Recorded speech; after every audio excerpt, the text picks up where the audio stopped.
반갑습니다. 있습니다. 네. 오늘부터, 대종경 서품, 대종경을 공부할 건데요. 서품부터 차례대로 쭉 읽어가면서, 그냥 그 본문의 말씀을 그냥 쭉 이해하고, 그렇게 한번 쭉 넘어가 보겠습니다. 뭐 이렇게 범위를 매일매일 정해서 하지는 않을 거고, 그냥 되는 대로 할게요. 되는 대로. 시간 되는 대로. 그리고 저도 특별하게 뭘 막 준비하고 하지 않을 거고, 이거, 이것도 너무 이거 대종경 너무 긴데, 이거 좀 편안한 마음으로 저도 좀 할 거고, 여러분들께서 이제, 내가 조금 더 개인적으로 더 공부 열심히 해야겠다면 열심히 공부하셔가지고, 부족한 거 있으면 좀 더 채워주시고, 그렇게 하면 좋을 것 같아요.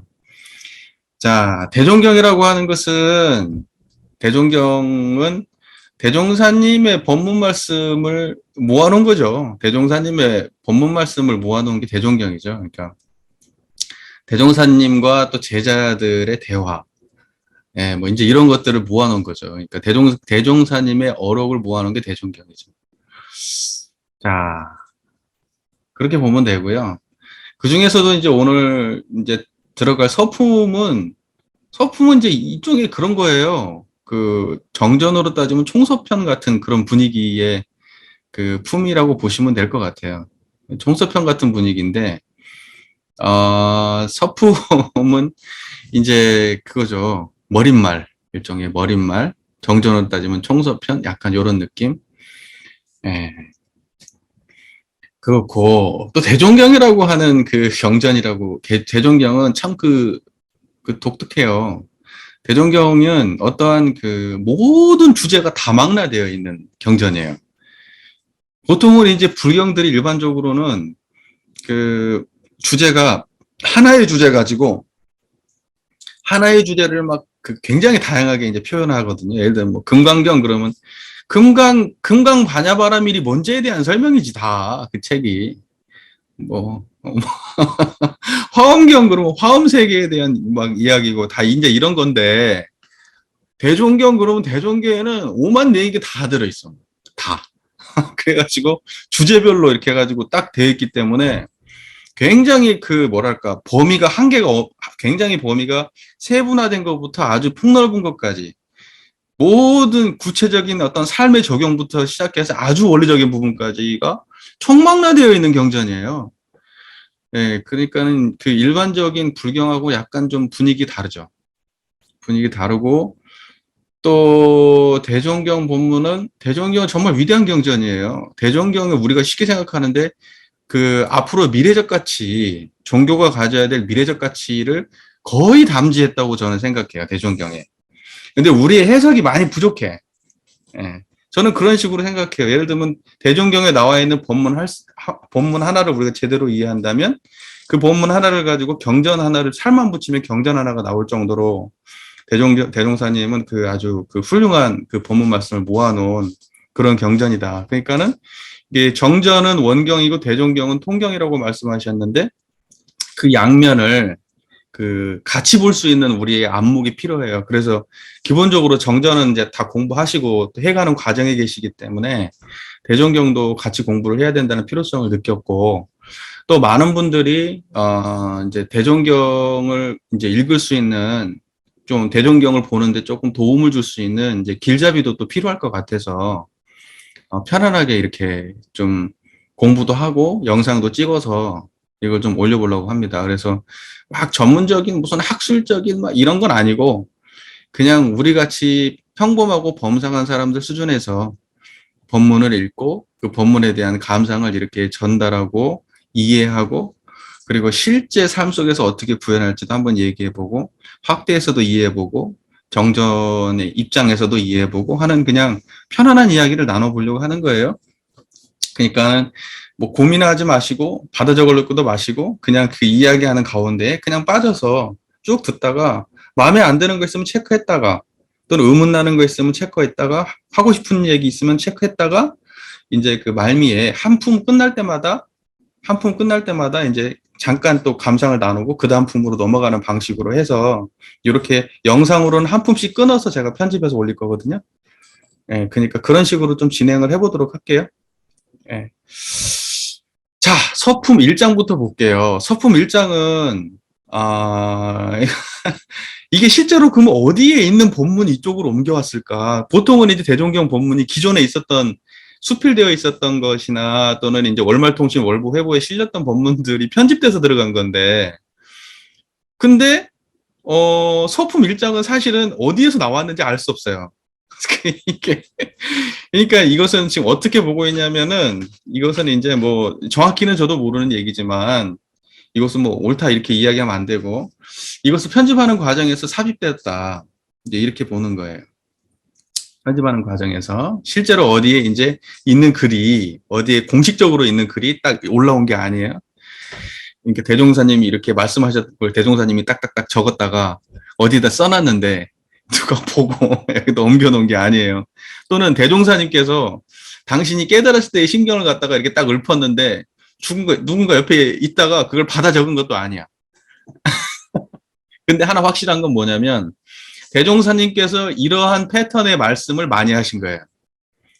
이게 이제 제자, 특히 제가 볼 때 이제 이공전 우리 선지님이 이제 이렇게 글을 이렇게 쫙 정리를 해가지고 대종사님의 그 깨달음의 말씀들을 일관된 어떠한 그 가치관으로 정립을 해가서 서품 1장에 실은 것 같아요.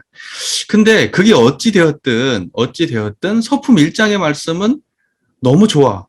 활용하기도 너무 좋고 또 관통해. 우리 원불교 진리관을 관통하는 입장을 아주 잘 설명해 주셨기 때문에 뭐 이런 거에 뭐 사실진리를 떠나서 이 법문 말씀은 우리가 굉장히 활용하기 좋다. 이런 생각이 들고, 우리가 기본적으로 원불교 대종경을 말하고 서품을 말할 때는 깨달음으로부터 시작! 이렇게 설명하는 입장에서 서품 1장은 의미가 있어요. 그러니까 이것이 꼭 필요했던 거야, 구조적으로 따져도. 이게 빠지면 뭔가 시작이 약간 시원한 느낌이 없어. 그러니까는 대종사님의 깨달음을 앞에다가 딱 어떻게 정리해서 딱 박아놓고 그 이후부터 이렇게 딱 서품 시작이 나가는 거지. 그러니까 구조적으로도 이게 있어야 돼. 내가 봐도 시작에 서품 1장을 이렇게 박아놓은 건 저는 개인적으로 아주 잘했다. 이건 아주 안목 있는 분이 엄청난 노력을 해가지고 고민을 해가지고 아마 이렇게 하셨을 것이다. 개인적으로 생각해요, 그렇게. 예. 자, 그러면 이제 내용을 보면 원기 원년 4월 28일, 음력 3월 26일에 대종사 대각을 이루시고 말씀하시기를 만유가 한체성이며 만법이 한 근원이로다. 이 가운데 생멸 없는 도와 인과봉든의 이치가 서로 바탕하여 한 뚜렷한 기틀을 지었도다. 이렇게 되어 있습니다. 이제 원기 원년은 대종사님 대각한 그 날을 기점으로 하는 거죠. 근데 우리가 또 엄밀하게 따져보면은 깨달음이라고 하는 것이 한순간에 빡 하고 전기처럼 지금 오늘 이렇게 딱 시작하는 건 아닐 것 같아. 물론 그럴 수도 있지만 그렇게 오진 않았을 거고 깨달음은 그전부터 있었어. 제가 볼 때. 그러나 깨달음에 대해서 확인했어. 대종사가. 내가 맞구나 이거. 그 깨달음의 자리를 확인한 기점이라고 저는 봐요.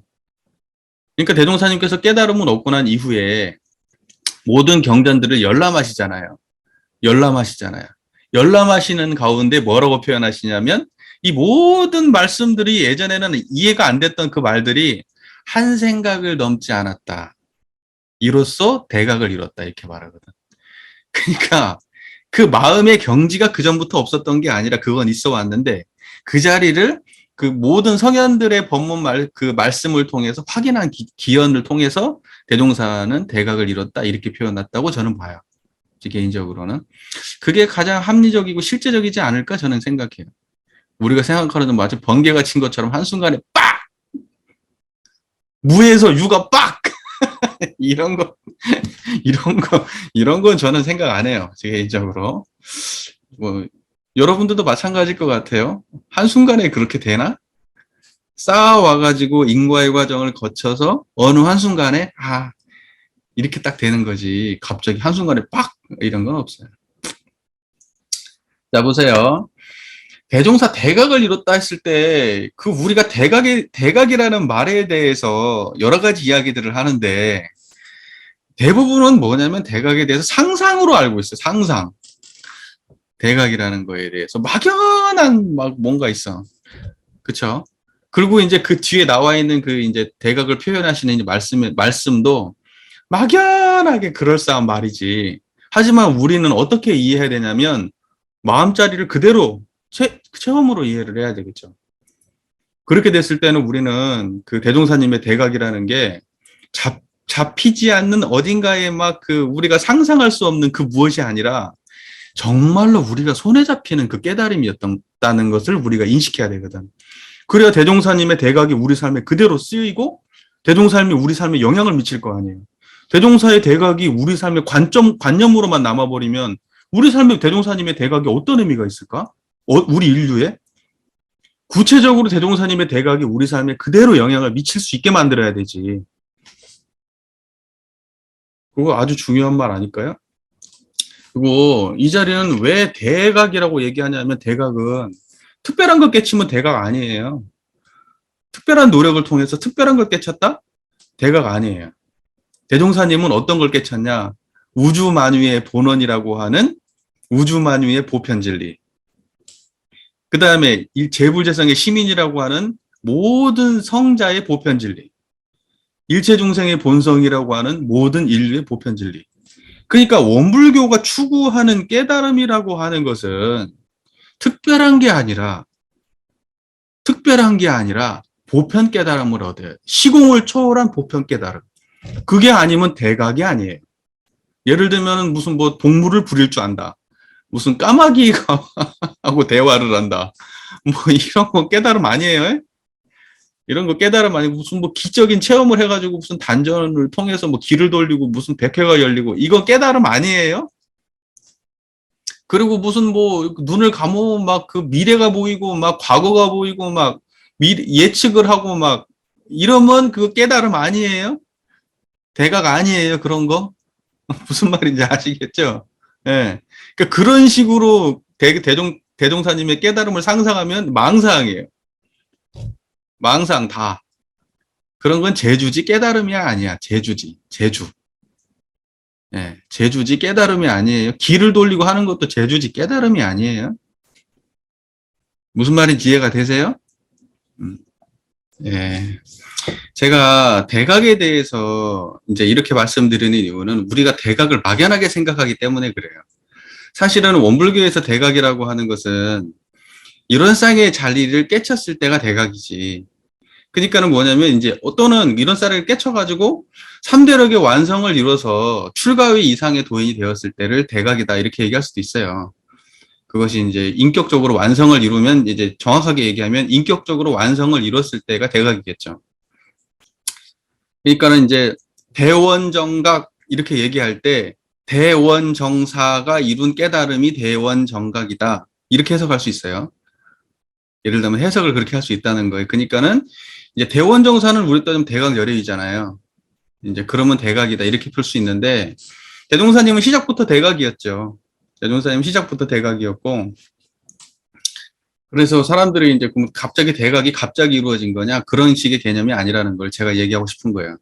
대종사님은 꾸준히 공부를 해오셨고 꾸준히 공부를 해오셨고 원기 원년이 되었을 때는 이미 대각의 위치까지 올라가신 분이었다. 수준이. 예, 그래서 이제 교법을 피셨고 또 교법도 완성되게 처음부터 완성된 걸 가지고 피신 건 아니에요. 아시겠지만 변산 들어가셔가지고 삼강령 8.5 다 이렇게 해가지고 그 교강에 대해서 이렇게 준비하셔가지고 그리고 난 다음에 그 이후에도 수정을 봐가면서 이렇게 교리를 피셨지 처음부터 100% 완성된 걸 내놓은 건 아니에요. 대강열애라고 그러면 한 번에 나와야 되는 거 아니냐? 아니에요. 대강열애는 역량을 갖춘 사람이 대강열애이고 그 역량으로 무슨 일을 하는 거지 처음부터 완성본을 탁 내놓는 사람이 대강열애가 아니에요. 그건 착각이에요. 경지는 틀림이 없지만 분명한 경지는 있지만 그것을 실제적으로 교법화하는 데서는 적용해보고 하시면서 다 하시는 거예요. 그런데 그 역량이 없다면 실제로 그것을 더 원만하게 더 좋게 바르게 만들어낼 수 없죠. 대각열애라고 대각이라고 하는 것은 그 역량 자체를 말하는 거지 물리적 기능을 다 갖췄다 이런 걸 말하는 건 아니에요. 이거 혼선이 있으면 안 돼요. 우리가 그걸 이해할 때. 무슨 말인지 이해가 되세요? 제 말이? 영향이 있는 거예요. 그래서 우리의 깨달음이라고 하는 것은 특별한 게 아니고, 특별한 재주 같은 게 아니에요.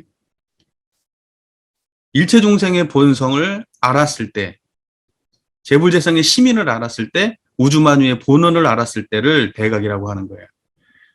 그러면 우리는 바로 이 자리에서 대종사님하고 똑같은 각의 경지를 알 수 있어요. 다만 그것을 실제로 구현하는데 많은 장애가 있고 차원이 다를 뿐이지, 대종사님도 결국은 이 하나를 구현하신 거죠.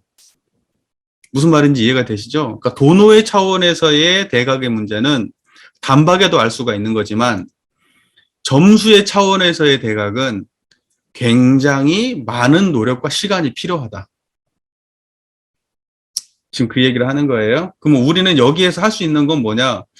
점수의 차원에서의 대각의 완성의 문제는 각자가 알아서 하시고 열심히 하셔야 되겠고, 여기서는 뭐냐면 그 대종사님의 대각의 문제를 알 수는 있다고요. 그거 아는 건 오래 걸리고 어려운 문제가 아니에요. 무슨 말인지 이해가 되시죠? 한번 해보죠. 자, 근데 그 내용이 나와요. 지금 한번 따져보자고요. 만유가 한 체성이며 만법이 한 근원이로다 하고 좀 딱 찍혀 있죠. 자, 그럼 요 문장부터 보죠. 만유가 한 체성이며 만법이 한 근원이로다 이렇게 되어 있어요. 자, 보세요. 저를 보세요. 보통 원불교 안에서 만유 이렇게 딱 따로 떨어져 가지고 만유 이렇게 단어를 쓰기보다는 대부분 어떻게 되냐면 우주만유 이렇게 떠 있어요. 우주만유. 요렇게 많이 써요. 원불교 안에서 만유라는 말을 쓸 때는. 그러니까 여기서 하는데 만유라고 하는 건 우주만유라고 보셔도 틀림이 없어요. 그 만유가 한 체성이다라고 할 때 우리가 또 이론상 서원문에 체성이란 말 나오죠. 이론의 체성에 합하도록까지 서원함 이렇게 되어 있어요. 그러니까는 체성이라는 것이 뭐고, 그러면 만유라는 게 뭐냐? 만유라고 하는 것은, 자, 결론부터 얘기하자면 만유라고 하는 것은 인과보응의 세계를 대별하는 말이에요. 인과보응의 세계를 대별하는 말이에요. 모든 일어나고 변화하고 생멸성쇠하는 그러한 인과보응 세계를 다 그렇게 존재하는 것들은, 다 인과보응의 형상으로 존재하는 것들은 다 우주만유예요. 그리고 체성이라고 하는 것은 뭐냐면은 그 우주만유가 근본된 바탕, 이걸 체성이라고 해요. 체라고 하는 것은 근본 이런 말이잖아요. 근본 성품, 이게 체성이에요. 다른 말이 아니고. 뭐 성품의 몸 이렇게 해석하기보다는 체라고 하는 건 근본 체자로 해석하는 게 좋아요. 그게 아주 심플해요. 그러니까는 근본 성품 이렇게 이해하면 돼요.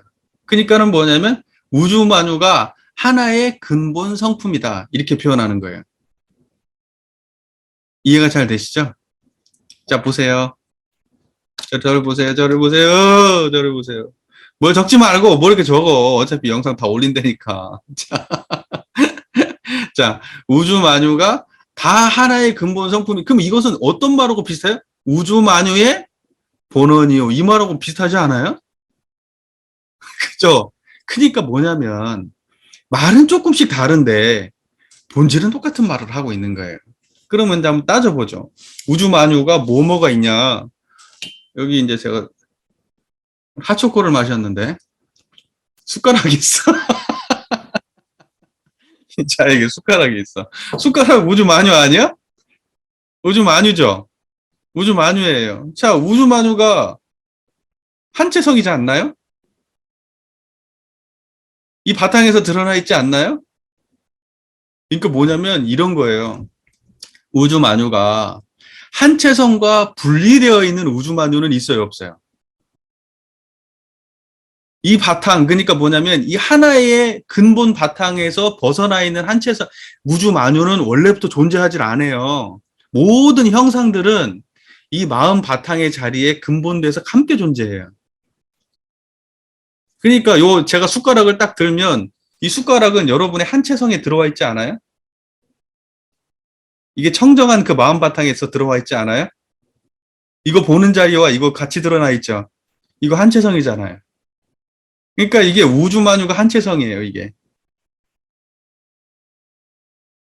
그러면 이제 요 숟가락만 그래요? 요 컵 있잖아요, 컵. 이거 전부 다 어디에 들어와 있어요? 그 하나의 근본 바탕에 들어와 있지 않아요? 이렇게 들어와 있는 거예요. 이걸 다른 말로 우주만유가 이름 각각 다르나 둘이 아닌 줄을 알면 이것도 같은 표현이에요. 이원쌍에 지려면 시방삼계가 다 오가의 소유인 줄을 알며 다 그 청정한 한 바탕의 소유 아니에요, 이게?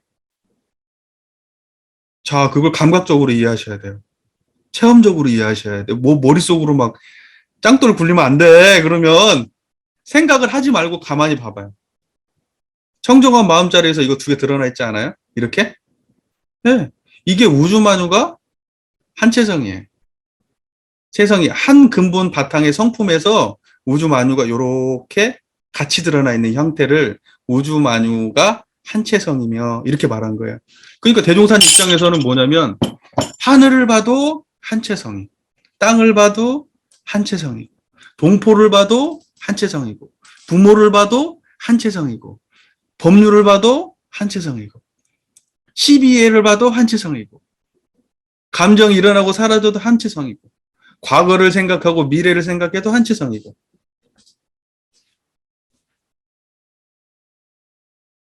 이해가 잘 돼요? 이 박수 소리도 한체성이잖아. 이렇게 청정한 자리에서 일어나고 사라지잖아. 이 바탕 떠나지 않고 있잖아. 우주 만유가 한체성이에요. 그냥 대종사님은 있는 그대로 말한 거야. 대종사님께서 이제 만약에 당신이 대종사님이 어디죠? 그 노르목 대각도에서 만유가 한체성이라고 말씀을 하신다고 생각을 해봐요. 그럼 어떤 느낌일까? 그 주변에 대각도 주변에 이제 뭐 앞에 구호동도 보일 거고 뒤에 보면은 그 노르목 뒷산도 있을 거 아니에요. 중앙봉도 보이고 사람들도 왔다 갔다 하고 공기도 차가운 공기도 느껴지고 산산한 공기도 느껴지고 그러고 난 다음에 대종사님께서는 손톱도 깎으셨고 주변도 배회하셨고 뭐 세수도 하시고 면도도 하시고 했을 거 아니에요? 자, 그게 이 자리에 안 떠나고 있었던 거예요. 아, 이 자리에서 다 이루어지는 사건이었던 거야. 한채성에서. 하늘을 봐도 이 자리고 땅을 봐도 이 자리야.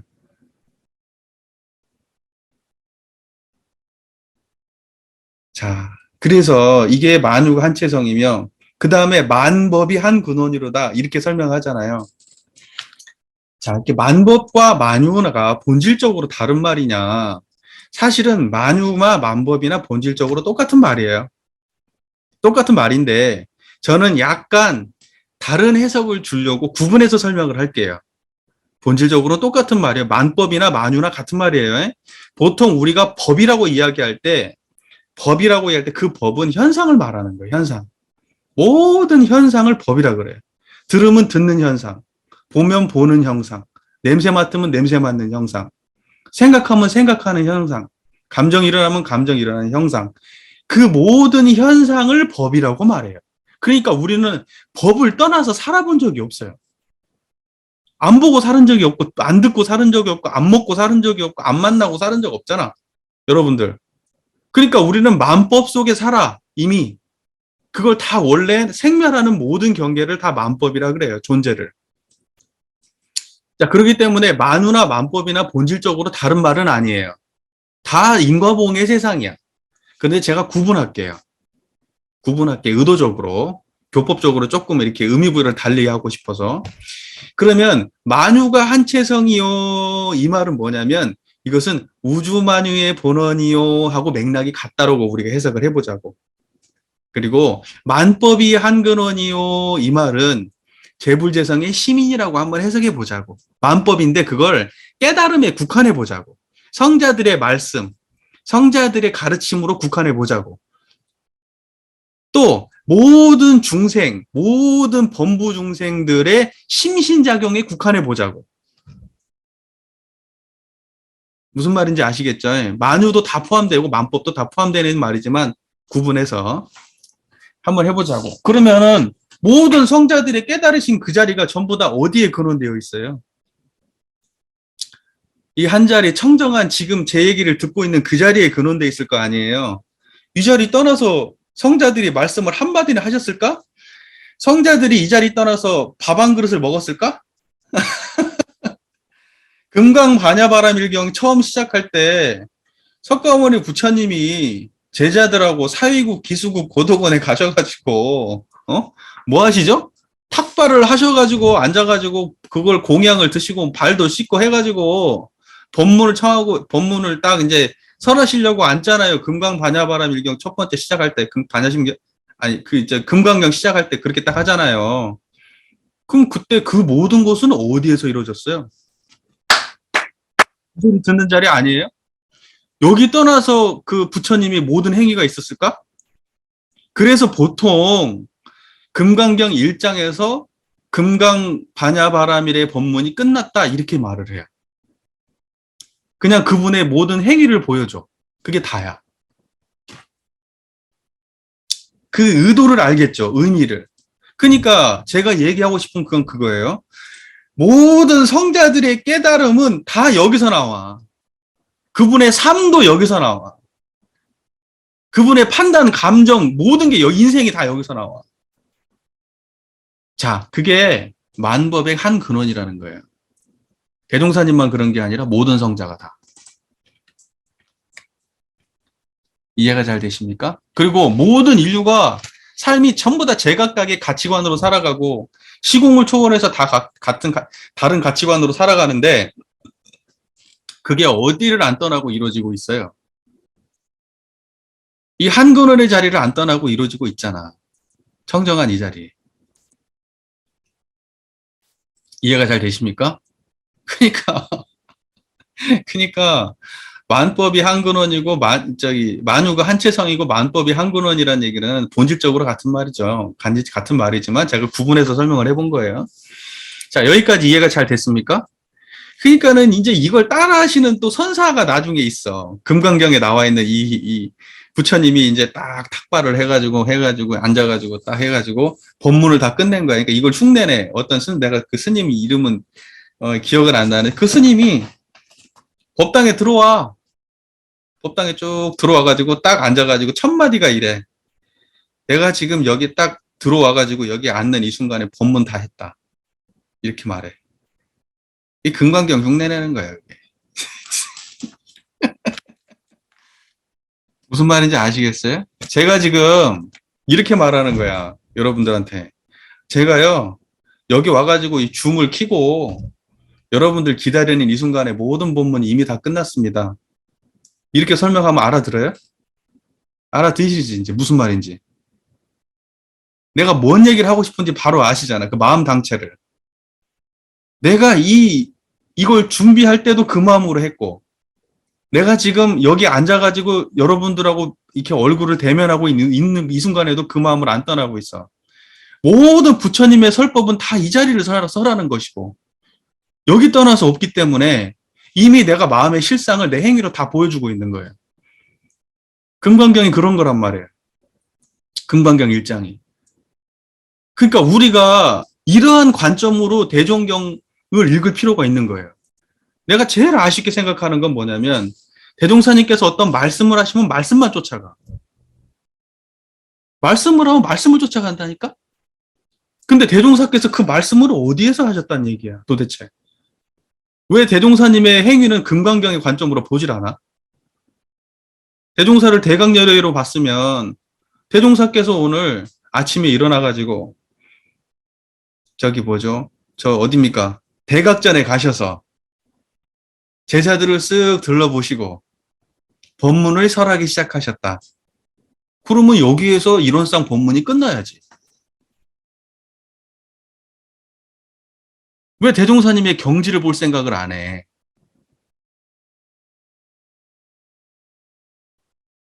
제 말의 본의가 이해가 되세요? 여러분이 삶으로 그렇게 보여주시고 사시면 되겠지. 지금 그렇게 보여주고 계세요? 청정한 이 자리 안 떠나고 드러나고 계세요? 자, 우리가 지금 이걸 논리구조로 이해하고 뭐 그냥 무슨 학술적으로 이해하고 이렇게 해가지고 하면은 진짜 삼류가 되는 거예요, 삼류가.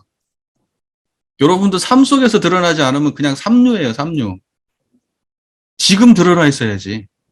이 이야기를 듣는 가운데 환히 알아듣고 있는 이 바탕, 한채성, 하나의 근원, 근본되는 하나의 성품, 이 하나의 근원 자리를 갖다가 우리가 어떠한 경계와 무관하게도 드러나 있어야지.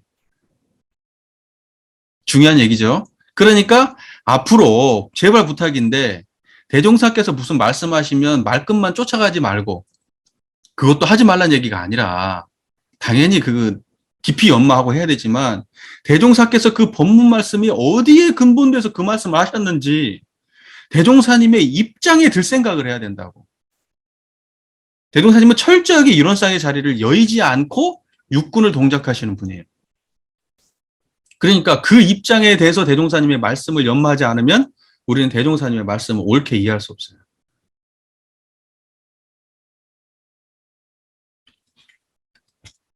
잘 이해되셨죠, 여기까지? 자, 그 다음에 이제 그 다음 문장 넘어가 보죠. 이 가운데 생멸 없는 도와 인과봉단인 이치가 서로 바탕하여 한 뚜렷한 기틀을 지었도다. 자, 보세요. 자, 보세요. 이걸 또 이렇게 해석을 한단 말이야. 이 가운데 이렇게 얘기를 하니까 만유가 한체성이요 마음법이 한 근원이로다. 이렇게 딱 그 다음에 첫 번째 일을 했고, 그 다음에 이 가운데 이렇게 하니까 뭔가 그 가운데 뭐가 또 있나? 뭐가 또, 뭐가 이 가운데 이 중간을 벌리면 그 안에 뭐가 또 다른 게 또 뭐가 숨어 있는 게 있나? 그래서 요거 설명을 하셨고, 그 다음에 또 그 가운데 빈 거 하나 더 설명하시려고 하나? 이게 이러면 삼천포로 빠지는 거야. 이렇게 이해하면 안 되고, 이 가운데 이 말은 이것을 포함해, 이것을 갖다가 다시 말하자면 하는 이런 의미로 이해를 해야 돼요. 이걸 종합해서 말하자면, 이걸 다시 설명하자면, 요런 의미로 이해가 되어야 되지, 실제로 물리적으로 뭐가 또 하나가 더 있다? 개념적으로 하나가 또 존재한다? 이렇게 이해하면 안 돼. 체험은 철저하게 우리의 그 이론상의 체험이라고 하는 것은 우주 만유와 만유를 떠나지 않은 한체성. 그러니까 이 한체성 불생불멸이지. 그러니까 우주 만유의 인과봉의 세계와 그 한체성이라고 하는 불생불멸의 세계. 떠나지 않았어. 한 덩어리야. 설명만 두 쪼가리 내서 설명을 했지 한 덩어리야. 그 다음에 만법과 한근원. 이거 안 떠났어. 만법은 한근원을 떠난 만법은 없어. 근데 이 두 가지가 일단 똑같은 설명이야. 이름 모양만 달랐죠. 언어만 달랐죠. 근데 뒤에 와가지고 이 가운데 이렇게 설명을 하면 이거 말고 또 있어? 없어. 불생불멸과 인과봉이 다야. 그러니까 이 가운데라고 말할 때는 이것을 다시 설명하자면, 다르게 표현하자면, 종합해서 설명하자면 이런 식의 느낌으로 받아들이는 게 좋아요. 이 가운데라는 말을. 무슨 말인지 아시겠죠? 생멸 없는 도와 인과봉되는 이치가 서로 바탕하여 한 뚜렷한 기틀을 지었도다. 이것을 다시 보자면 생멸 없는 도는 뭐예요? 앞에서 설명했던 만유, 만법. 아니 이것은 생멸 없는 도가 아니지. 생멸 없는 도는 한체성 또는 한근원. 이 말이 생멸 없는 도예요. 그죠? 한체성, 한근원 이것을 포함해서 이걸 갖다가 뭐라고 표현하냐면 생멸 없는 도, 다시 말해서 불생불멸 이 말이에요. 불생불멸 이걸 생멸 없는 도라고 말해. 그 다음에 인과봉되는 이치 이것은 뭐예요? 만유, 만법 이것은 인과봉되는 이치야. 자, 이 두 가지가 서로 바탕하여 한 뚜렷한 기틀을 지었다 이렇게 설명한 거예요. 자, 대종사님의 대각이라는 건 결국은 뭐냐면 불생불멸과 인과보응이 서로 바탕에 있는 거예요. 한마디로 표현하면 그게 다예요.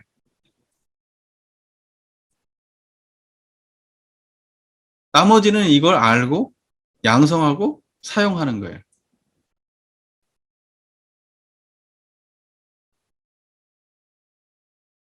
이게 대각이야.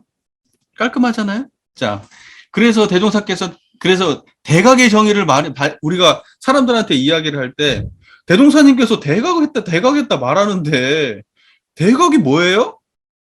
불생불멸과 인과보응이 서로 바탕에서 떠나지 않은 그 마음의 상태를 아는 것, 그걸 대각이라고 합니다.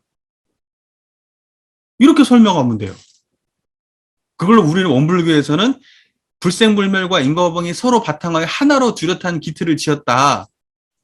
이것을 보고 일원상이라고 얘기합니다. 이렇게 얘기하면 돼요. 그래, 일원상이라고 하는 것은 지금 불생불멸과 인과보응이 서로 바탕에서 한 뚜렷한 기틀을 이룬 이 마음의 상태를 이대로 표현하면 하나로 뚜렷한 모양이라고 설명합니다. 이렇게 얘기하면 돼요. 그러니까 이것은 일원상이라고 하는 것은 어떠한 고정된 명사가 아니야. 상태지.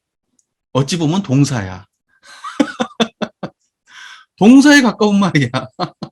움직인다. 차라리 이런 말에 더 가까운 말이야. 움직이고 있지, 얘가. 머물러 있는 표현이 아니잖아. 하나로 뚜렷한 기틀이잖아, 이렇게. 내가 소리를 이렇게 내고 있는 가운데 이게 일원상이잖아. 내가 생각을 하는 가운데 이렇게 청정한 게 일원상이잖아. 내가 걸어가는 가운데 청정한 게 일원상이잖아. 그럼 이걸 어떻게 설명해? 볼 때 일원상 다르고 들을 때 일원상이 다른가? 이걸 갖다 종합해서 하나로 뚜렷하다고 말하잖아. 그러니까는 이것은 꼭 동사 같아, 느낌에. 우리가 이렇게 이해하지 않으면은 이건 박제되는 거예요. 형상으로. 우리 실상으로 들어오질 않아. 우리 삶으로. 무슨 말인지 제 말 잘 이해되시죠? 그러니까 진짜 대종사님께서 그냥 있는 그대로 설명한다니까. 원불교는요, 군더더기가 없어. 그냥 있는 그대로 딱 깔끔하게. 그러니까 하나로 불생불멸과 인과보응의 이치가 서로 바탕하여 한 뚜렷한 기틀을 지었다 할 때 일원상 하나로 뚜렷한 모양, 이 말은 뭐냐? 불생불멸과 인과보응이 서로 바탕하여 하나로 뚜렷한 모양이야. 그러니까 일원상이라고 하는 것은 불생불멸만을 말하는 용어가 아니에요. 불생불멸과 인과보응이 동시에 드러나는 상태를 일원상이라고 말하는 거야. 원불교에서 근원적으로 설명할 때는 문장구조상에서 또는 사람들한테 적용할 때는 야, 일원상, 야, 너 자꾸 짜증만 내지 말고 그 짜증 본래 없는 일원상짜리를 챙겨. 이렇게 말했을 때는 그 말은 불생불멸에 국한돼서 해석될 수 있잖아. 예를 들면 그렇게 설명할 때는. 그런다고 해서 일원상을 그렇게 설명해버리면 돼요, 안 돼? 안 된다고. 일원상이라고 하는 것은 반드시 일원상의 진리신앙 수행 쭉 봐봐. 다 양면 설명했지 한쪽만 설명한 게 어디가 있어. 다 불생불멸 인과보응 없는 자리 있는 자리 변하는 자리 안 변하는 자리 동시에 설명했지. 한쪽만 설명하고 일원상이라고 돼 있는 게 없다니까. 원불교에는 그렇게 안 돼 있다니까. 그런데 사람들한테 적용하고 법문할 때는 방편적으로 분별에 집착해 있는 사람한테 그 분별을 떠난 문별 자리를 설명해 줄 때 그 자리를 일원상이라고 표현할 수 있다고. 무슨 말인지 제 말이 이해가 잘 되시고 잘 끝난 다음에 손 드세요. 손 내려. 그래서 그런 식으로 하고 그 다음에 현상을 말할 때도 저 하늘이 일원상이야 라고 이야기할 때 그러면 현상을 말한 거냐. 천지부모 동포 법률이 일원상이야. 일원상을 갖다가 분해적으로 설명하면 천지부모 동포 법률이고 그것이 우주만유야. 이렇게 설명을 했어. 그러면은 그때의 설명은 불생불멸 떠난 설명이요? 현상만 말한 거야? 아니라고. 그 말이 아니야. 불생불멸에 집착해 있는 놈들한테는 뭐라고 얘기했냐면 야 임마 너 저 하늘 안 보여? 땅 안 보여? 부모 안 보여? 우주만유 안 보여? 저것이 리얼한 현상이야. 저기서 복 나오고 죄 나와. 저것 떠나서 어디서 사는데 네가 이렇게 설명할 때는 마치 현상 가지고 설명하는 것 같지만 사실은 불생불멸의 입장에 미쳐있는 사람한테 그 자리를 깨주려고 하는 말일 수 있다고. 그래서 내가 양면의 자리를 다 가지고 있는 사람은 그 사람이 집착해 있는 상황에 따라 현상에 집착해 있으면 불생불멸의 자리를 말해주고 또는 불생불멸에 집착해 있으면 현상의 자리를 말해서 어디 한 곳에 기울이지 않는 안목을 키워주기 위해서 방편을 쓸 수는 있지만 원불교에서 근본적으로 이론상을 말할 때는 철저하게 불생불멸과 인과보응이 서로 바탕에 있는 입장을 말한다는 것을 우리는 분명하게 이것은 뭐 분명한 얘기예요. 무슨 말인지 아시겠죠? 보통 불과에서는 어떤 얘기를 하면 무분별치 얘기를 많이 해요. 분별 떠난 자리. 분별 떠난 자리는 불생불멸을 말하는 거잖아요. 생멸은 분별이니까. 그런데 그 불생불멸을 말할 때 그 사람들은 끝까지 처음부터 끝까지 불생불멸만 말해. 예를 들면 분별하지 마라. 분별하지 마라. 말도 분별 아니냐. 생각도 분별 아니냐. 판단도 분별 아니냐. 그렇게 따지면 똥도 싸지 말고 밥도 먹지 말고 말도 하지 말고 쳐다도 보지 말고 그러고 살아야지. 그러니까 그 자체가 뭐냐면 그 사람은 어디에 집착한 표현이에요? 불생불멸에 집착한 거. 근데 이렇게 설명해도 먹고 사는데 아무 지장이 없어. 왜? 사람들이 이런 거 좋아하거든. 근데 원불교는 철저하게 이런 유치한 얘기를 안 해요. 왜 그런 말을 해, 원불교에서. 밥 먹고 똥 싸고 짜증 내고 다 해라. 그래도 이 자리는 안 떠난다. 이렇게 설명해야지. 열심히 삶을 살아라. 욕심 내라. 대종사님께서 욕심은 키우라고 했잖아. 욕심 내라. 욕심 안 하는 게 아니고.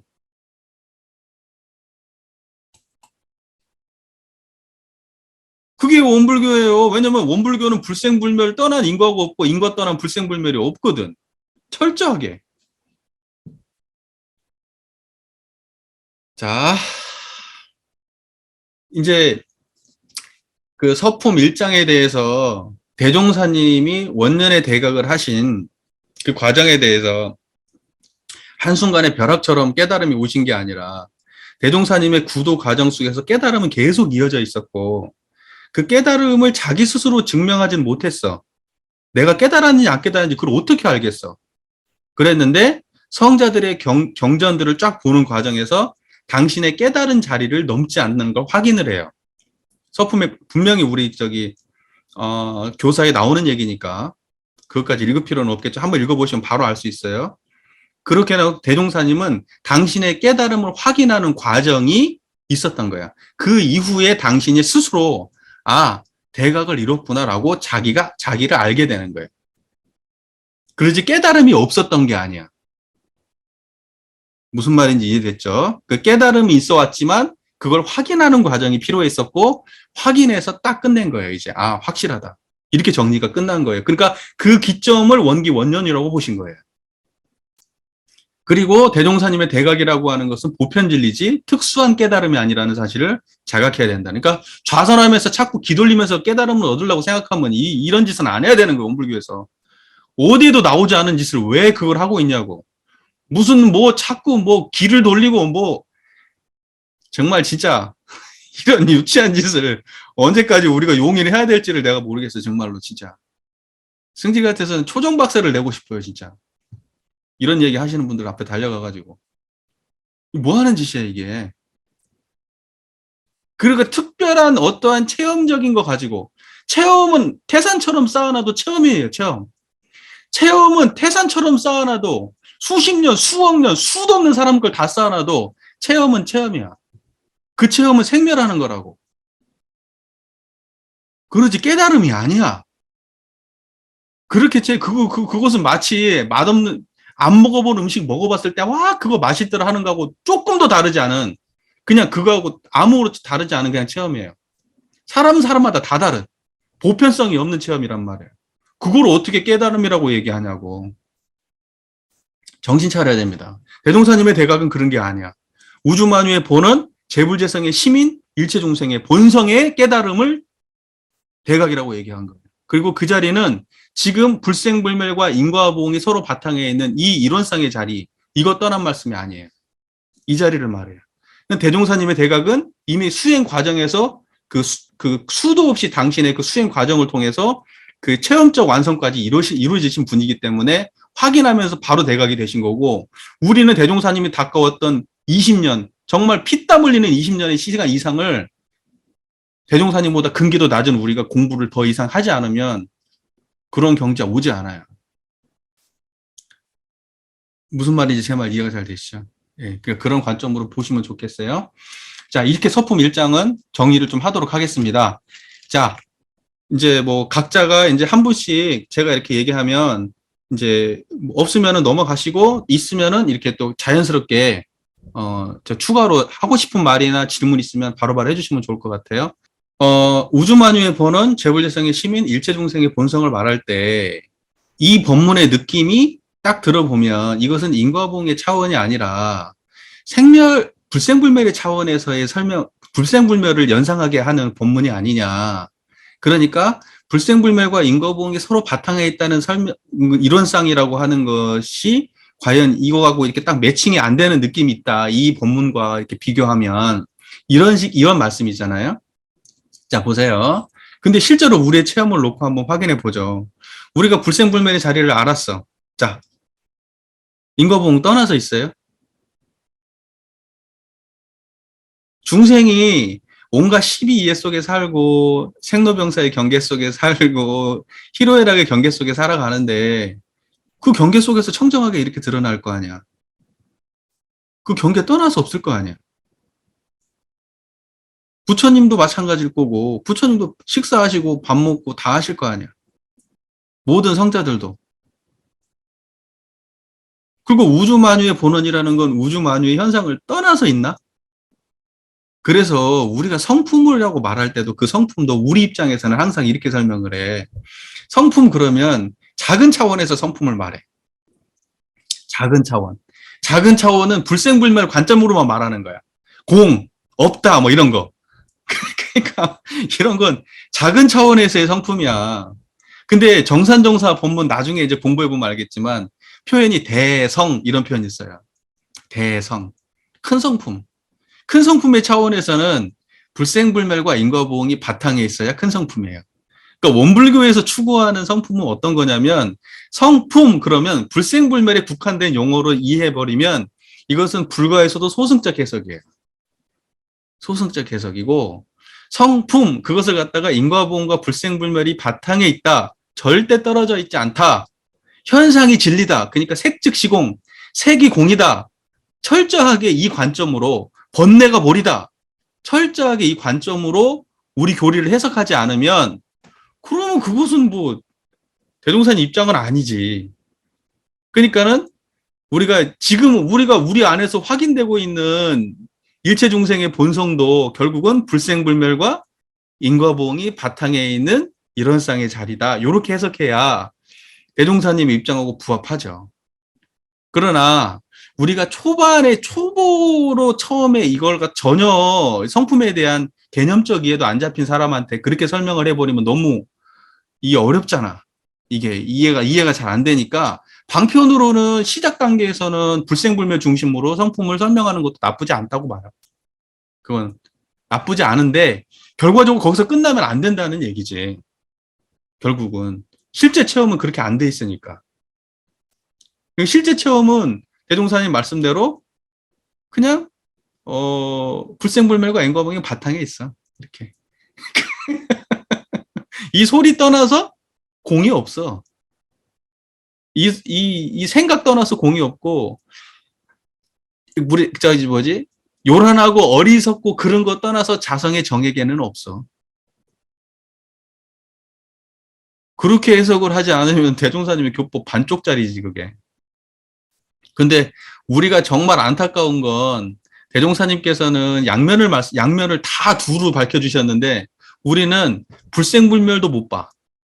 우리의 모든 해석은 다 생멸이야. 이게 너무 안타깝지. 좀 불생불멸적 설명이라도 좀 치우쳤으면 좋겠어. 불생불멸적 설명 자체가 없어, 우리 교단 안에. 이게 너무 안타까운. 그 교무님 말로는 이거지. 그러니까 이제 우주 만유의 본원이라고 하는 걸 통째로 봐야 된다.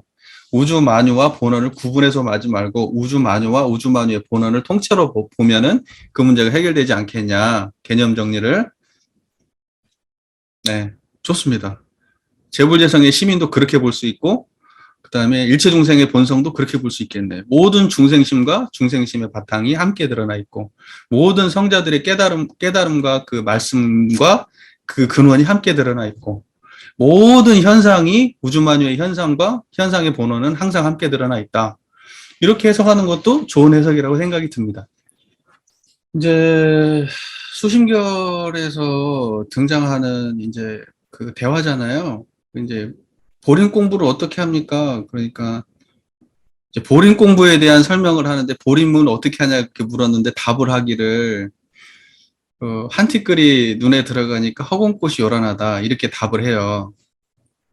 그러면 이제 이걸 보통 우리가 이걸 어떻게 이해하냐면 한 티끌이 눈에 들어가서 허공꽃이 요란하다는 것은 한 경계가 생기면서 마음에 그 오만 그 만상이 일어나게 되니까 희로애락 감정이 막 경계 따라 일어나게 되는데 그러기 때문에 그 경계 따라 일어나는 모든 마음 공부를 잘 정리를 해야 된다. 이제 이런 관점으로 이제 요걸 해석을 뭐 100%에 가깝게 그렇게 해석하시죠. 99.99%다 그렇게 해석하시죠. 근데 제가 이제 이거에 대해서 그 말씀을 드렸던 이유는 그건 철저하게 인과보응의 입장에 치우친 해석이기 때문에 제가 그래요. 우리가 불생불멸과 인과보응을 양면으로 보는 입장에서 본다면 그 눈에 티끌이 그 뭐냐면 그 보조국사의 그 마음의 경지의 입장에서 놓고 보세요. 모든 생멸경계가 눈에 티끌 들어가서 허공꽃이 떨어지듯이 그렇게 보여지는 거예요. 어디에서? 공정영지심에서.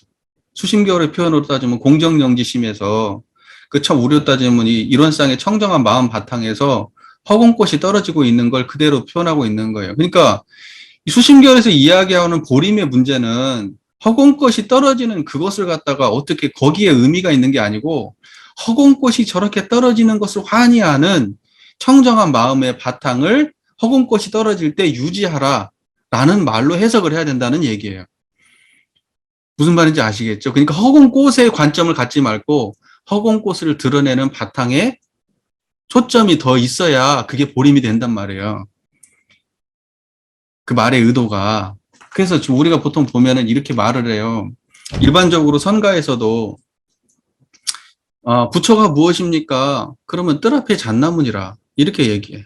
부처가 무엇입니까? 마른 똥막대기니라 이렇게 말을 했다. 예를 들면 그러면 부처가 무엇이냐고 물었는데 똥막대기라고 얘기를 했는데 똥막대기에는 의미가 없어요. 똥막대기를 쳐다보는 그 마음의 의미가 있지. 그러니까 허공꽃의 의미가 있는 게 아니야. 허공꽃을 그렇게 바라보는 마음 당체의 의미가 있는 거지. 자, 보세요. 부처가 무엇입니까? 스테인레스 숟가락이니라.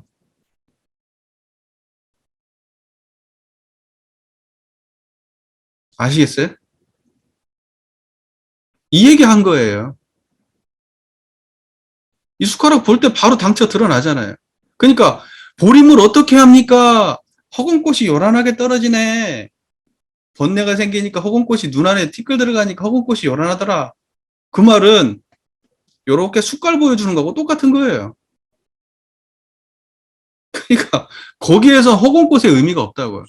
제가 그래서 지금 그 얘기를 설명드리는 거예요. 그러니까 모든 불가의 화두라는 건 지금 이걸 단편적으로 제가 말씀드리지만 앞으로 뭐 다른 무슨 뭐 불가의 화두들 언제 그것도 한번 싹 봤으면 좋겠어 정말. 그 허화시를 제가 다 까발리고 싶은데 정말 별거 없는데 사람들이 그냥 막 뭔가 대단한 게 있는 것처럼 그러는데 불생불멸과 인과보응 없어 그것 말고 없어요. 모든 불가의 화두는 다 거기서 해결 끝나버려요. 그러니까는 뭐 예를 들면 저기 뭐죠? 꼬끼요 하는 순간에 깨쳤어 서산대사가 닭소리를 새벽 닭 우는 소리를 듣고 깨쳤어. 꼬끼요 지금 드러나 있어요? 꼬끼요 하는 소리 듣는 그 자리 드러나요? 이렇게 아셔야 된다고. 그래서 깨친 거예요. 그러니까 간단한 얘기예요. 그게 별로 어려운 게 아니라고. 이해가 잘 되시죠? 꽃기호나 이거나 똑같은 거라고. 얘는 보이는 경계를 드러내 보였잖아. 보이는 거. 꽃기호는 소리지. 그 다음에 어떤 것은 상상력을 동원해서 하는 것도 있어요.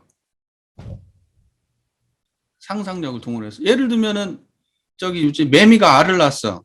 땅속에서 번데기가 돼가지고 번데기가 자라서 나무를 타고 올라가서 누에꼬치가 돼가지고 거기서 갈라져 가지고 번데기가 나비가 돼가지고 날아가더라. 여러분 제가 지금 이렇게 이야기하는 과정에서 머릿속으로 상상이 되어지죠. 쭉 상상되어지지. 그럼 그 상상은 어디서 일어나고 있어? 무슨 말인지 이해가 되시죠? 어떤 사람은 그래 깨달음을 물어보니까 몽둥이 가지고 그냥 말 떨어지기 무섭게 몽둥이 찜질을 해버려. 말 떨어지기 무섭게 몽둥이를 확 때려버려. 아! 하고 아파. 그거 어디서 드러나요?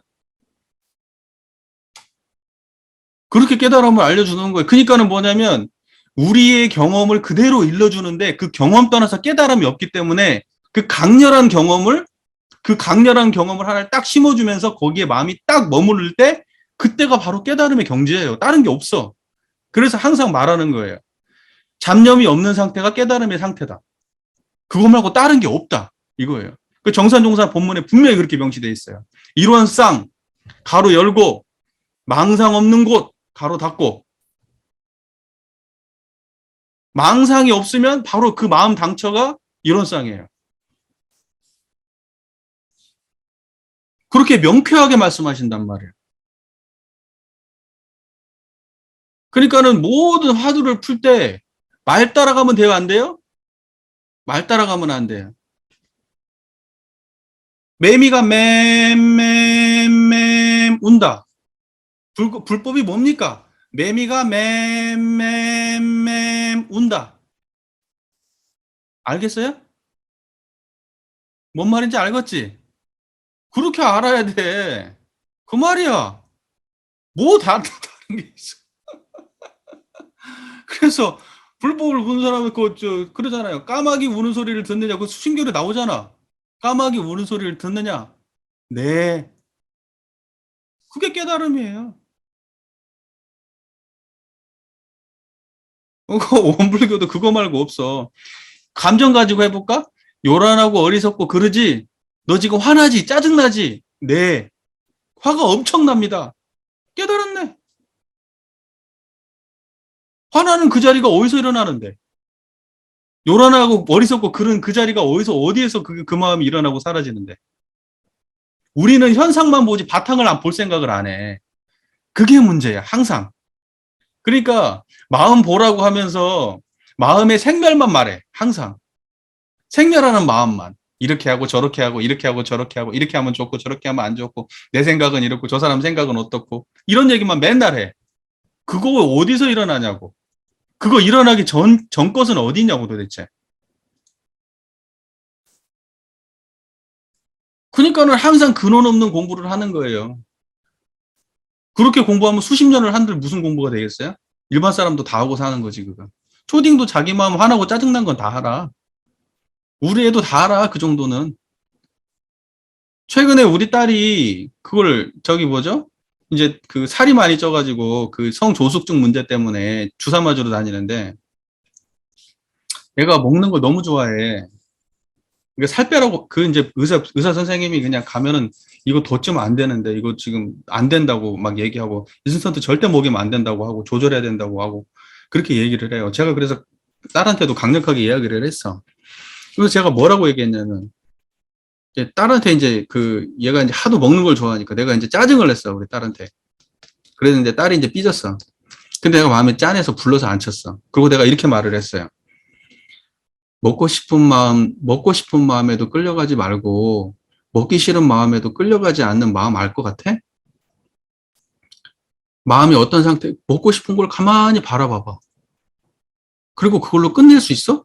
생각 안 일으키고? 그랬더니 딸이 연습을 해. 그다음부터. 탄산음료수를 갖다 놓고 가만히 쳐다보고 있어. 이렇게. 그것도 뭐 하냐? 먹고 싶은 마음이 끌려가나 안 끌려가나 보고 있다고. 이쪽에도 먹고 싶은 마음에도 끌리지 않고 먹기 싫은 마음에도 끌리지 마라. 그냥 항상 그냥 그 음식이 있는 그대로 마음에 잡념이 없게 하면 된다라고 직접 알려줬어요. 근데 초등학교 4학년짜리도 알아들어요. 알아들어. 그렇게 알려주면 돼. 우리가 앞으로 해야 될 일은 그냥 이런 쌍을 그냥 직접적으로 알려주면 돼요. 그냥 그렇게. 그거 경계 떠나라고 하지 말고 경계 눈앞에 딱 놔두고 경계에 있는 그대로 청정하게 하면 된다고. 요란한 어리석은 그름으로부터 왜 도망가요? 도망가려는 그 마음이 또 계속 생멸 경계를 일으키잖아. 이건 아니다, 틀렸다, 잘못됐다라는 마음이 계속 인연이 돼서 일어나잖아. 허공꽃이 눈에 티끌 하나 들어가니까 허공꽃이 요란한 것처럼 우리가 경계다고 생각하고 붙잡는 순간 그것은 계속해서 또 다른 경계를 일으키는 거야. 근데 우리 공부라는 게 계속 그런 공부하고 있는 거 아니야, 지금? 경계를 가만 놔두고 생각을 안 해야지. 왜 경계를 놔두고 생각을 일으켜가지고 계속 생각을 따라가면서 좋은 생각으로 만들어야 망공부한 거라고 생각을 하냐고. 이쪽으로도 아니고 저쪽으로도 안 가야지. 두미가 끊어져야 될 거 아니야. 양변이 끊어지고 그걸 불이문이라고 하잖아. 이쪽도 저쪽도 아닌 자리. 그걸 중도라고 하고. 그게 키워지는 걸 마음에 힘이 생겼다고 얘기하는 거잖아, 우리가. 어떠한 경계를 놨을 때도 이쪽도 저쪽도 끌려가지 않고 마음에 딱 평정심을 유지할 때를 우리가 마음에 힘이 있다 이렇게 말하거든. 그런데 한쪽으로 끌려가고 한쪽으로 판단하고 옳다고 생각하는 방향으로만 생각하고 판단하는 그러한 사고의 역량이라든가 감정의 방향만 계속 연마한 사람을 그걸 어떻게 공부를 했다고 말하냐고. 원만한 공부가 아니지. 편협한 공부지. 안 한 거보단 낫겠지. 부정적인 생각보다는 긍정적인 생각이 낫겠지. 예? 그리고 이왕이면 남 탓하는 것보단 자기 탓하는 게 낫겠지. 하지만 남 탓도 안 하고 자기 탓도 안 해야지. 인과보응의 세계가 어떻게 자기 탓만 있어. 우리가 마음 공부하는 것 중에 굉장히 잘못된 것 중에 하나 분명히 뭔지 아세요? 무조건 내 탓이에요. 내 안에서 찾아야 된대. 내가 잘못했으니까 모든 현상이 벌어졌대. 난 그런 사람한테 그렇게 물어봐. 히틀러가 그러면은 나치가 유태인 학살한 것은 누구 탓이야? 유태인 탓이야? 지나가는 사람이 소매치기 당한 건 누구 탓이야? 지나가는 사람 탓이야? 여자가 성추행 당하고 성폭행 당한 건 누구 탓이야? 그 사람 탓이야? 도대체 이런 말도 안 되는 해석으로 보편화시켜서 모든 현상은 자타가 둘이 아닌 자리에서 자타가 원만히 다 드러나야 그게 원만한 거예요. 그런데 왜 한쪽으로 자타가, 자 보세요. 성리적 차원에서 봅시다. 내가 어디에 있나 지금? 내가 어디에 있냐고. 그 자리에 남도 있지 않아요? 내가 있는 그 자리에? 이 말 이해되세요? 청정한 이 자리에 나도 있고 남도 있지 않아? 근데 왜 여기에서 그러면 우주 만물이 형형색색으로 구별되어 있는 모든 걸 다 보는 게 소짜리 공부인데 왜 여기에서 나만 봐? 자타가 둘이 아닌 자리라며. 자타가 둘이 아니면 자타를 다 봐야지. 왜 자타가 둘이 아닌 자리에서 자기만 보냐고. 그러니까 세상 문제에 접근도 못하는 거 아니야. 맨날 산속에 찾아들어야 되고 자기 안에서 그냥 자기 감정 갖고 골몰하고 앉아있고 왜 모든 문제를 그런 식으로 해결을 해. 그게 어떻게 마음 공부야. 그러면 사은의 교리도 말하지 말아야지. 우리가 자기 마음만 잘하면 세상은 잘 돌아갈 텐데 왜 사은을 말해? 평등 세계는 왜 말하고 원불교에서 사은은 개인 공부가 아니에요. 세상 바꾸자는 거지. 그게 무슨 내 개인적으로 잘하자는 거야? 이 세상을 바꾸자는 얘기예요. 사은 보훈의 얘기는 개인적 공부 수준의 얘기가 아니야. 옛날처럼 선인선과 악인학과 이런 말이 아니야. 그러면 사원도 빼버려야지. 나 혼자 잘하면 세상 다 잘 돌아갈 건데. 세상에 그렇게 편협한 교리 해석을 하나? 그러니까 저는 우리 마음 공부한답시고 모든 문제는 나로부터 시작해서 내가 잘못이어서 제발 이런 좀 헛소리 좀 안 했으면 좋겠어. 망상도 이런 망상이 어디가 있냐고. 물론 내가 비중적으로 잘못한 부분이 많은 걸 내 스스로 반조하고 돌아보는 그런 건 분명히 필요하지만 그거하고 똑같은 기준으로 타인도 볼 줄 알아야 되는 거야. 아니, 집안에서 부인을 두드러 팼어. 욕을 하고. 내 잘못이야, 그게? 그렇게 해석하는 게 맞아?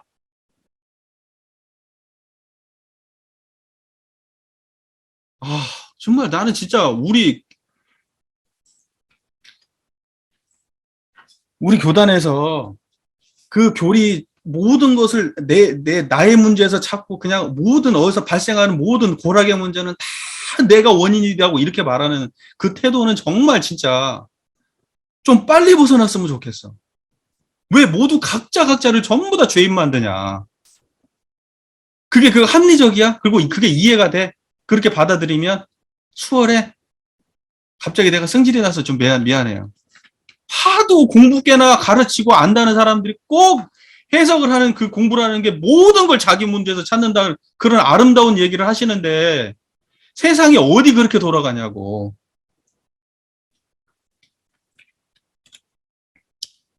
모든 인간은 모든 존재의 인과관계에 얽혀 있는 거예요. 개인의 문제는 사회의 문제하고 떨어져 있지 않고 나의 문제는 부모의 문제와 자식의 문제와 친구의 문제와 떨어져 있지 않아.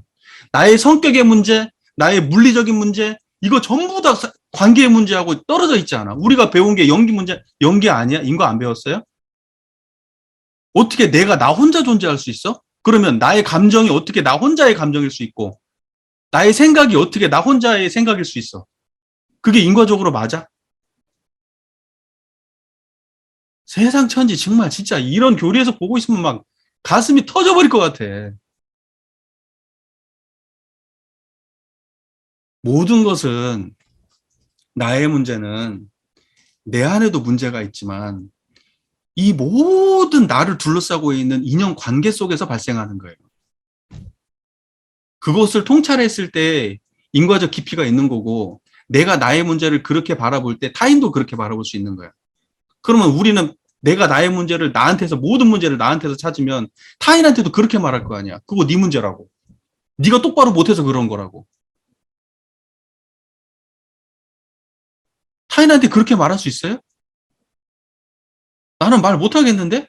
나는 우리 교도님들이 상담할 때 부인하고 남편하고 사이가 안 좋아. 그러면 양쪽 말을 다 들어보고 나는 그래서 동등하게 얘기해줘요. 이분의 입장은 이렇고 이분의 입장은 이런 것 같습니다라고 얘기해주지. 당신은 혼자 마음 공부를 똑바로 안 해서 그래요라고 얘기 절대 안 해.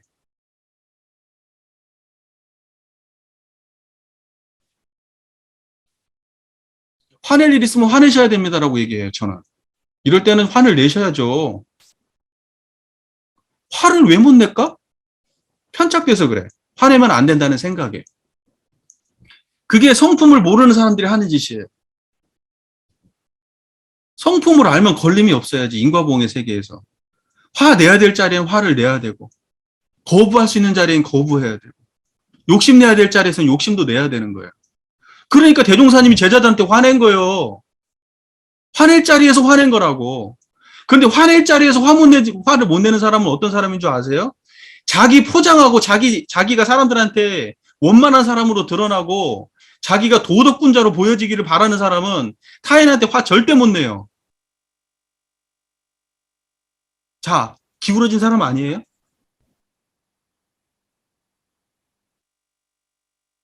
아, 죄송합니다. 제가 많이 오버했습니다. 스타일이 좀 그래요.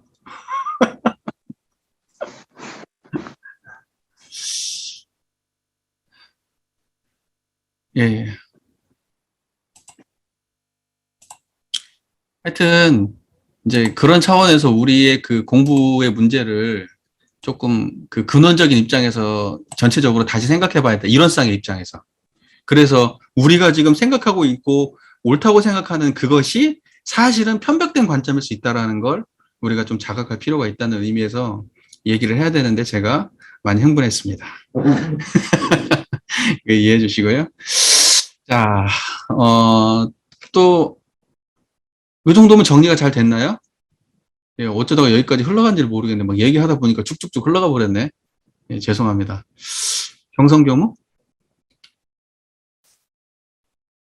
없어? 없고, 도은교무는 지금 일하는 중이고. 자, 이제 이 정도까지 했으면은 전체적으로 한 번은 싹, 한 바퀴 훑은 것 같아요. 이제 뭐, 각자가 또 나누고 싶었던 이야기들이나 이런 거 있으면 한번 나눠보시죠.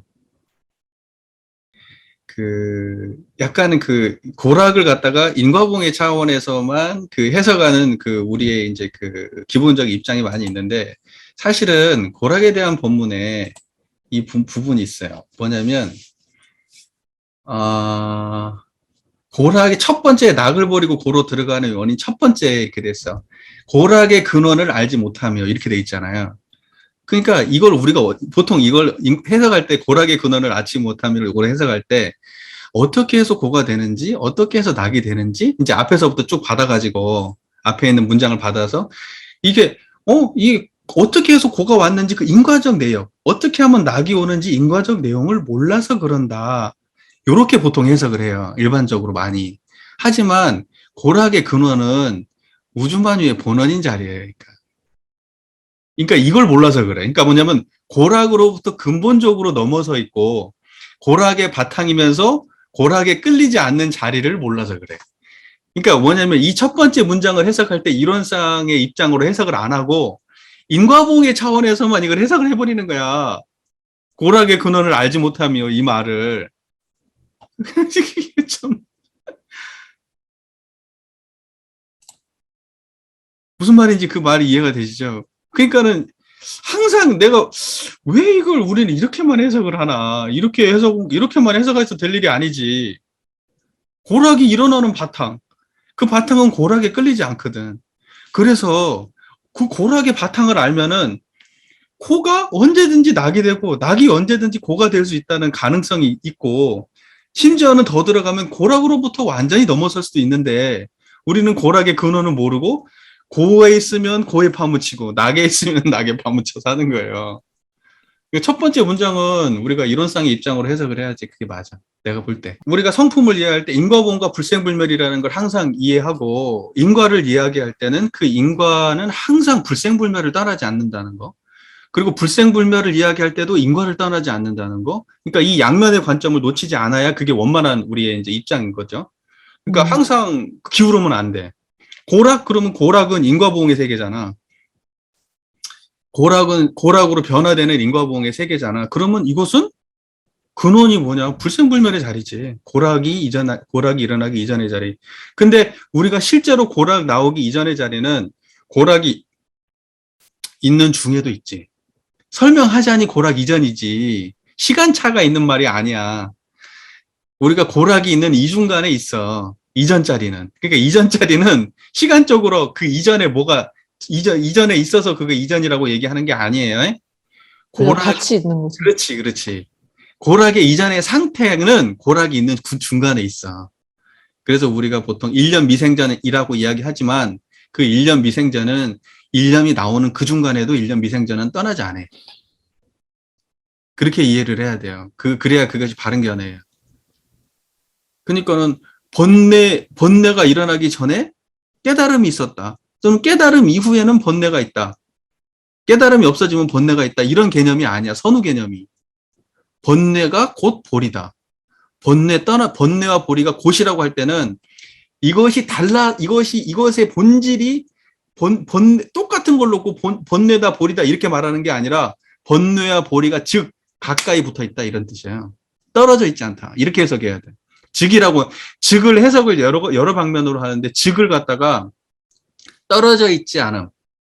그러니까 우리 원불교적 해석으로 따지면 항상 서로 바탕에 있음. 이렇게 해석하는 게 맞아요. 즉은. 그러니까 번뇌 즉 보리 그러면 번뇌와 보리는 서로 바탕에 있다. 이렇게 해석하는 게 원불교적 표현이에요. 그 말 이해가 잘 되세요? 그러니까 불생불멸과 인과보응이 바탕에 있다. 우리가 이렇게 설명하는 그대로예요. 그대로예요. 그 다음에 또 상즉성 이런 말 들어봤죠? 상즉상입 뭐 이런 말 들어봤어요? 상하고 성이라고 하는 것도 적혀 있는 거예요. 형상이라고 하는 것과 본성은, 성품이라고 하는 것은 이렇게 적혀 있는 거예요. 현상과 본질이 이렇게 적혀 있어, 항상. 가까이 있어, 떨어져 있지 않아. 그러니까 원불교적 표현이 가장 내가 보기에 좋아요. 서로 바탕에 있다. 이게 즉을 해석하는 가장 좋은 표현인 거라고 저는 개인적으로 생각해요. 그러니까 그러면 그거는 서로 바탕에 있다. 이렇게 해석하는 게 좋다. 그러면 사람들한테 설명하기도 좋고.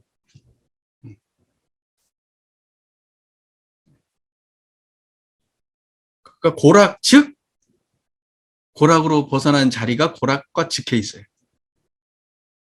그게 바로 고락의 근원을 모르는 거예요. 그걸 아는 사람은 고락의 근원을 아는 거고, 그걸 모르는 사람은 고락의 근원을 모르는 거예요. 그래서, 우리가 뭐, 요란하고 어리석고 그르다, 이렇게 얘기할 때, 요란하고 어리석고 그른 거, 즉, 자성의 정액이에요. 그게 번뇌, 즉, 보리예요. 그러니까 일상수용 1, 2, 3조 해석할 때도, 요란하고 어리석고 그른 걸 떠나야만 자성의 정액이가 세워지는 게 아니라, 요란하고 어리석고 그른 그 즉해서 자성의 정액이 세워져 있는 거예요. 그걸 그렇게 해석을 안 해, 사람들이. 성품 몰라서 그래. 봐보세요. 요런 것은 바로 이해하거든. 숟가락을 들면 이해를 해. 자, 봐봐. 이거 보는 자리하고 안 떨어져 있죠? 그러면 요건 이해를 해. 그런데 잡념도 숟가락처럼 드러나 있다는 건 몰라. 감정도 요란하고 어리석은 그름도 이 숟가락에다가 요란하고 어리석고 그런 그 마음의 형상을 숟가락처럼 볼 수 있으면 되거든. 그러면 안 떨어져 있던 게 바로 이해가 돼, 이렇게.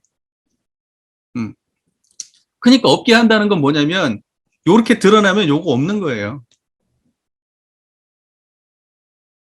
요거 드러나면, 요 봐보세요. 요란함을 요렇게 드러내보세요. 그러면 요란함이 없다니까? 무슨 말인지 아시겠어요? 자, 보세요. 요거 갖다가 숟가락이 요렇게 드러나 있잖아. 숟가락이 이렇게 드러나 있죠. 숟가락이라고 하고 말을 해도 그 자리는 그대로지. 내가 숟가락 말한다고 해서 그 자리가 사라져? 요란함이 있다는 걸 요렇게 알아다고 요렇게 알고 가만히 머무르면은 요란함이 없다니까요. 없어져. 요란하고 그르고 어리석어지는 것은 생멸경계야. 바탕의 자리를 항상 드러내고 있으면 생멸은 있었다가 사라지고 없어.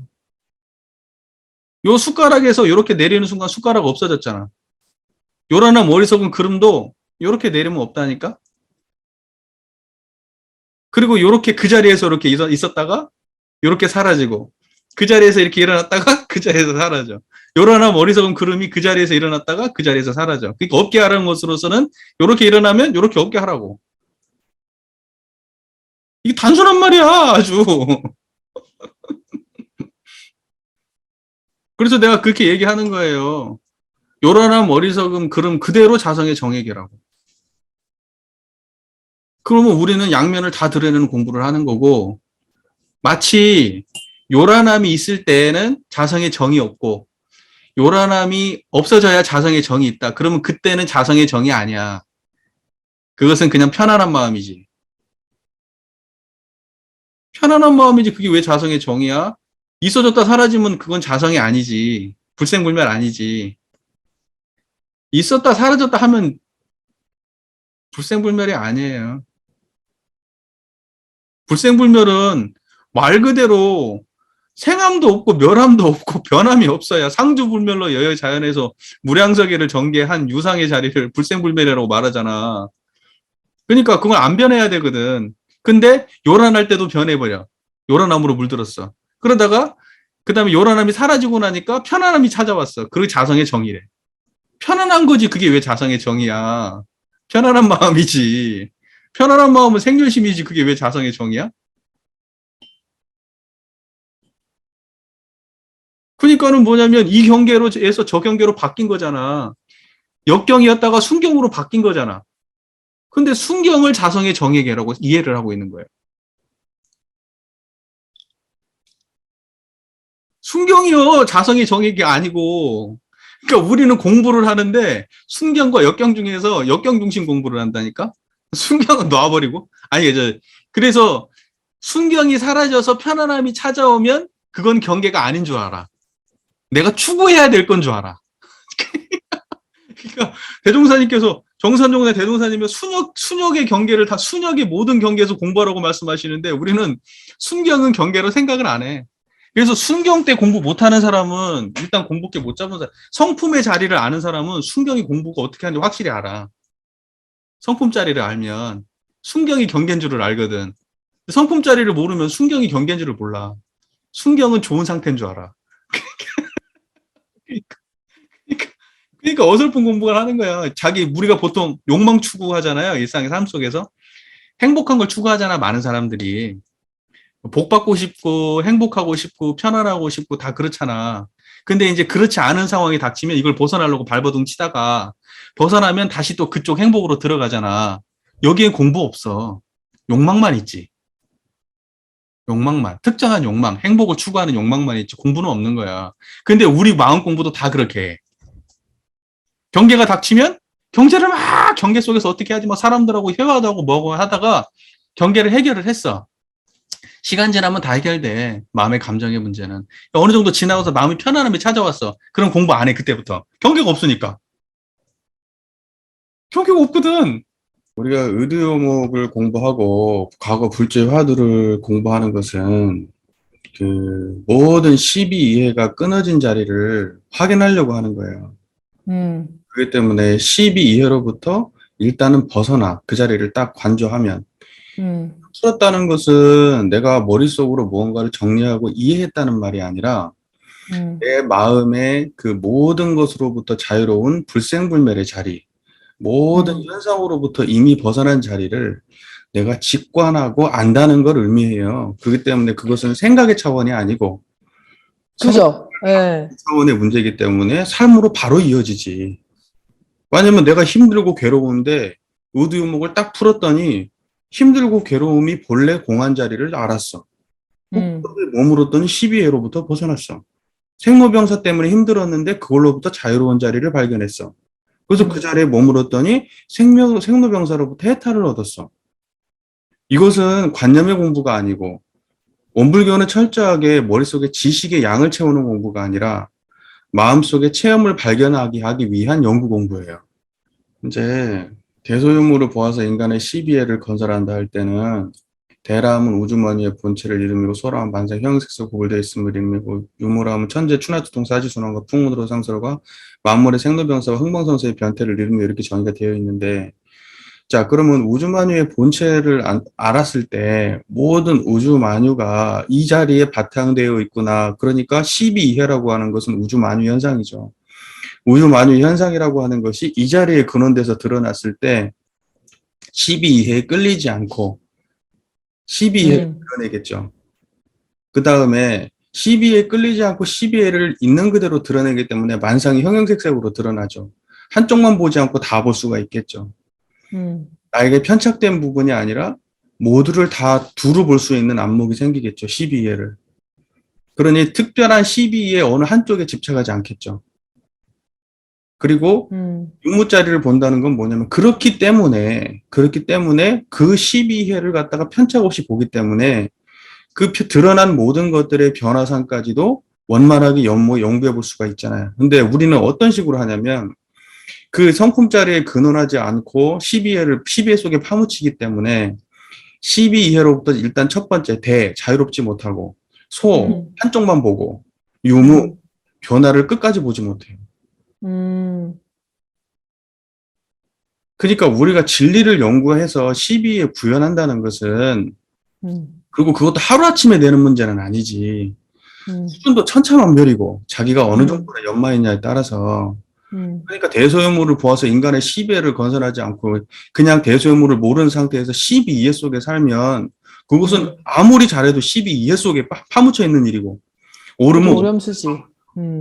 오르면 오른 데 파묻히고 그러면 그런 데 파묻히고 이로운 데 파묻히고 우리는 그러니까 옳고 이로움을 추구하는데 그거로부터도 벗어나야지. 그 모든 것으로부터 자유로운 게 일단 시작이에요. 일단은 그 모든 걸로부터 자유로우면 대부분의 문제는 그냥 그 마음 따라서 대충 정리가 끝나버려요.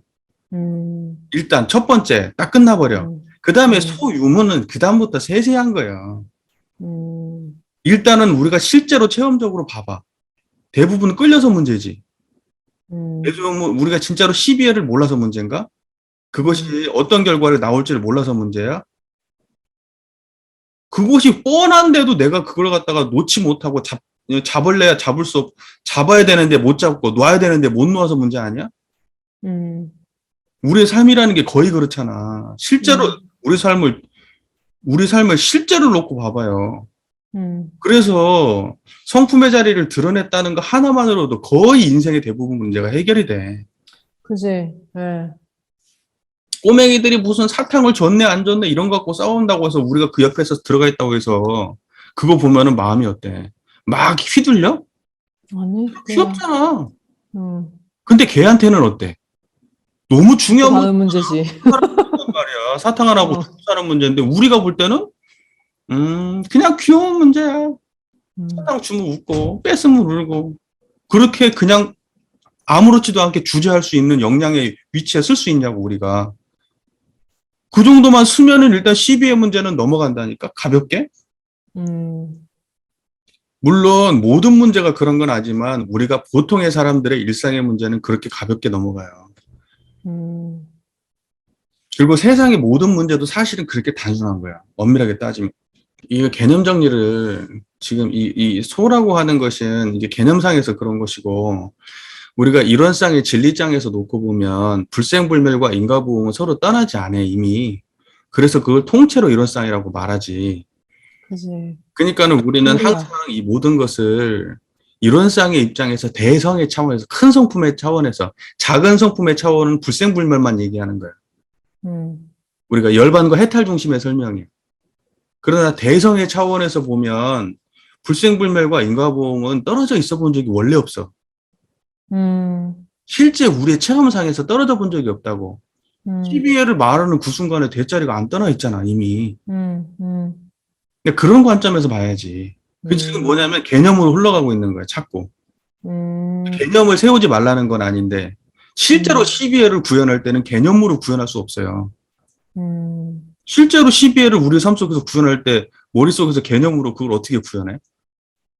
음, 정리는 할 수 있지. 판단, 이렇게 음, 가리도 낼 수 있고. 하지만 실제로 내가 12회를 떠난 자리에서 12회를 논할 수 있어야 되지 않나? 음, 실제로 내가 체험상으로?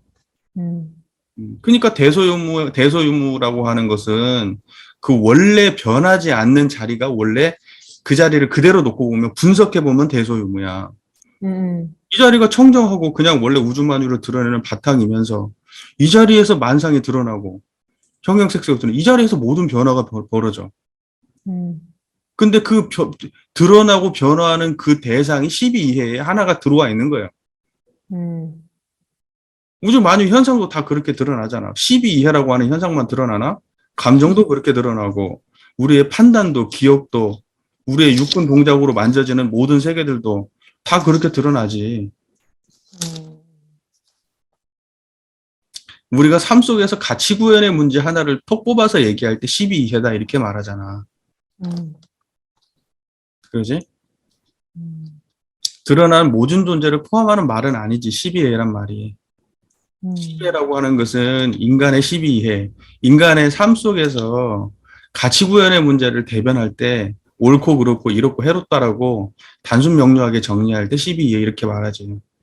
그러니까 뭐냐면 도덕가에서 추구해야 되는 것은 과학에서 추구하는 것처럼 물질 세계의 탐구에 있는 게 아니라 인간의 삶 속에서 12이해의 가치를 실현해가고 정의와 불의의 가치, 보응과 배은의 가치를 실현하는 게 원래 도가에서 해야 될 일이잖아. 그렇기 때문에 거기에 대표적으로 사리 연구를 할 때 우리가 해야 될 사리 연구의 문제는 12이해의 문제라는 거야. 음, 그러니까 물리적 탐구의 문제가 아니라는 거지. 하지만 물리적 모든 현상도 대소유무를 떠날 수 없지.